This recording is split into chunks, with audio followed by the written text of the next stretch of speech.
Donc vous êtes un excellent producteur, vous êtes un agent qui génère 20, 30, 40, 50 transactions à l'année, vous êtes un gros producteur et vous avez pris la décision de commencer à manager une équipe.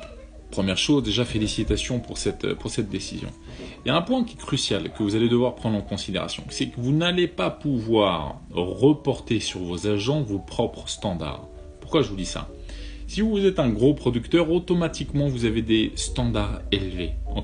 Vous avez des standards élevés en matière de prospection, de volume de contacts journaliers, vous avez des standards élevés sur le suivi de vos prospects, sur la préqualification de vos rendez-vous, sur votre présentation aux vendeurs, sur la typologie de mandat, les exclusivités, les prix au-delà duquel vous n'êtes pas prêt à avancer. Bref, vous avez des standards élevés. On est aussi bon dans cette profession que nos standards sont élevés. C'est un fait. Mais lorsque vous devenez manager, vous ne pouvez pas reporter vos propres standards qui sont des standards élevés vers vos agents.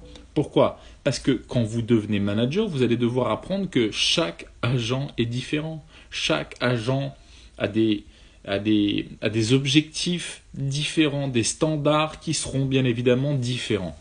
Donc vous allez devoir vous adapter.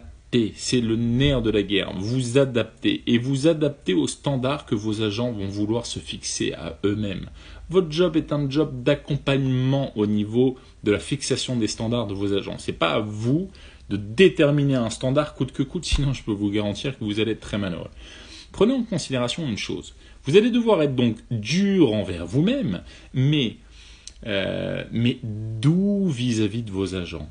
Dur envers vous-même, doux vis-à-vis de vos agents. Et surtout pas le contraire.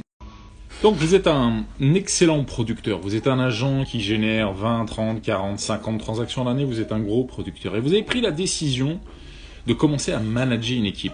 Première chose, déjà félicitations pour cette décision. Il y a un